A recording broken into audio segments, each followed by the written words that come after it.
Hi friends, welcome to my channel.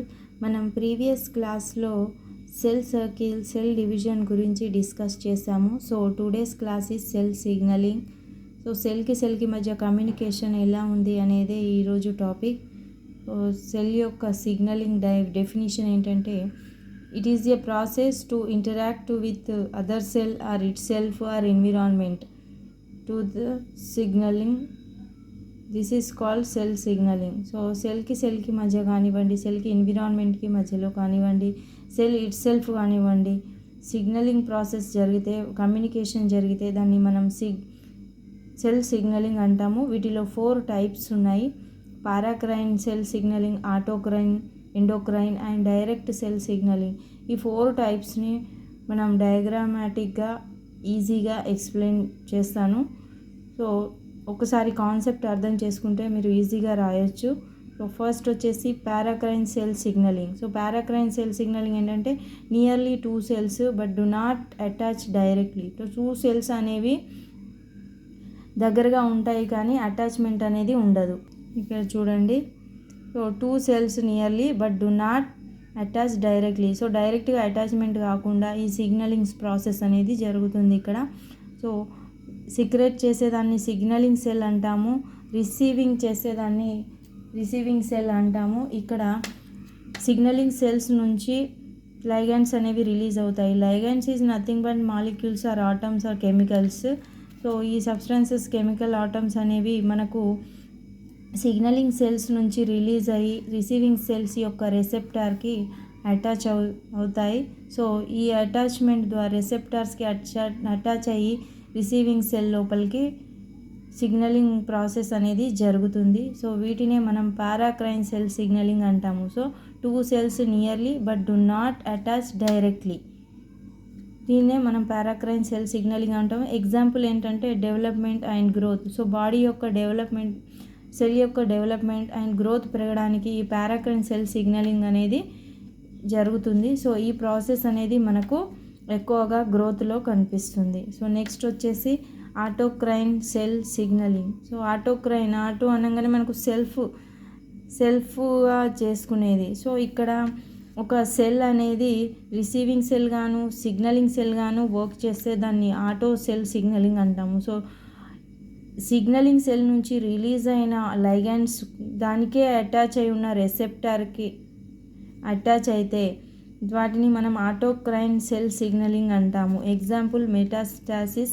During cancer. So మనకు క్యాన్సర్లో metastasis అనే process జరిగి cancer అనేది ఎలా ఫామ్ అవుతుందో, క్యాన్సర్ సెల్స్ అనేవి ఈ ఆటోక్రైన్ సెల్ సిగ్నలింగ్ సేమ్ ప్రాసెస్ జరుగుతుంది. సో ఈ ప్రాసెస్నే మనం ఆటోక్రైన్ సెల్ సిగ్నలింగ్ అంటాము. Sell it self.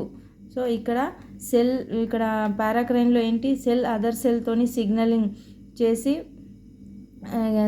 ఆటమ్స్ని, లైగండ్స్ని సెండ్ చేస్తుంది. సో ఇక్కడ ఆటోక్రైన్ సెల్ సిగ్నలింగ్లో సెల్ ఇట్ సెల్ఫ్ సిగ్నలింగ్ చేసుకుంటుంది. సో వీటిని మనం ఆటోక్రైన్ సెల్ సిగ్నలింగ్ అంటాము. సో నెక్స్ట్ వచ్చేసి endocrine cell signalling. So endocrine cell సిగ్నలింగ్లో మనకు హార్మోన్స్ అనేవి ఇన్వాల్వ్ అవుతాయి. సో హార్మోన్ యొక్క రిలీజింగ్ గ్లాండ్స్ ఏంటి, thyroid glands, pituitary glands, endocrine glands, adrenal glands, ఇలా మన హార్మోన్స్ రిలీజ్ చేసే గ్లాండ్స్లో ఈ ఎండోక్రైన్ సెల్ సిగ్నలింగ్ అనేది జరుగుతుంది. అంటే మనకు సెండర్ సెల్ ఎక్కడో ఉంటుంది, టార్గెట్ సెల్ ఇంకెక్కడో కనిపిస్తుంది. సో మనకు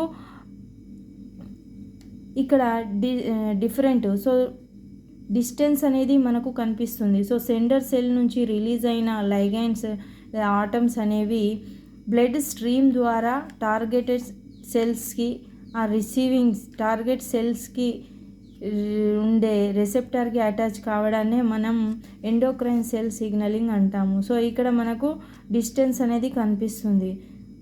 సో హార్ట్ బీట్ ఎక్కువగా కావడం, బ్లడ్లో షుగర్ లెవెల్స్ పెరగడం అనేది ఎలా జరుగుతుంది, వేరే సెండర్ సెల్ నుంచి రిలీజ్ అయిన ఆటమ్స్ అనేవి మన బ్లడ్లో టార్గెటెడ్ సెల్కి అటాచ్ అయ్యి బ్లడ్ స్ట్రీమ్ ద్వారా మనకు టార్గెటెడ్ సెల్కి అటాచ్ అవ్వడం వల్లనే ఇది జరుగుతుంది. సో ఇది ఎండోక్రైన్ సెల్ సిగ్నలింగ్. నెక్స్ట్ వచ్చేసి direct cell signalling. So direct cell signalling అంటే ఏంటి, గ్యాప్ జంక్షన్స్. సో మనం జంక్షన్స్ చదివాం కదా, అందులో గ్యాప్ జంక్షన్స్లో ఉండే జంక్షన్స్ ఏంటి, అవి వాటి యొక్క డయాగ్రామ్ ఎలా ఉందో ఒకసారి చూడండి, మీకు అర్థమవుతుంది.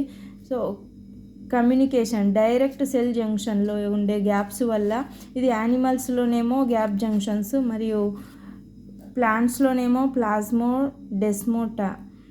సో ఇవి డైరెక్ట్ సెల్ సిగ్నలింగ్ అంటే ఏం లేదు. సో సెల్కి మధ్య డైరెక్ట్గా సిగ్నల్స్ చేరడం ఇక్కడ between involves communication between cells that are directly contact with each other.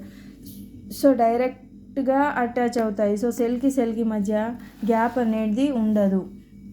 So ఇక్కడ ఓన్లీ గ్యాప్ జంక్షన్స్ ఉంటాయి. ఈ గ్యాప్ జంక్షన్స్ ద్వారా సెల్లో లైగెండ్స్ అనేవి మాలిక్యూల్స్ అనేవి ఒక సెల్ నుంచి ఇంకొక సెల్కి సిగ్నల్స్ని చేరుస్తాయి. ఇక్కడ ఇది యానిమల్స్లోనైతే గ్యాప్ జంక్షన్స్, ప్లాంట్లోనైతే మనకు ప్లాస్మోడెస్మాటా. అంటే ప్లాంట్ సెల్స్లో ఇలా 2 సెల్స్ని తీసుకున్నట్లయితే ఈ ప్లాంట్ సెల్స్లో ఇలా ఫామ్ అవుతాయి. ప్లాంట్ సెల్స్లో సెల్ సిగ్నల్స్ అనేవి ఇలా డైరెక్ట్గా సిగ్నల్స్ ఒక సెల్ నుంచి ఇంకో సెల్స్కి చేరుతాయి. వీటిని మనం ప్లాస్మోడెస్మోటా అంటాము. So thank you friends. ఇది ఈరోజుతో ఈ first unit B pharmacy first semester యొక్క ఫస్ట్ యూనిట్ అయినటువంటి హ్యూమన్ అనాటమీ అండ్ ఫిజియాలజీలో టాపిక్స్ అన్నీ ఆల్మోస్ట్ 90% కవర్ అయిపోయాయి. నెక్స్ట్ సబ్జెక్ట్ వేరే టాపిక్ తీసుకొని చెప్తాను. సో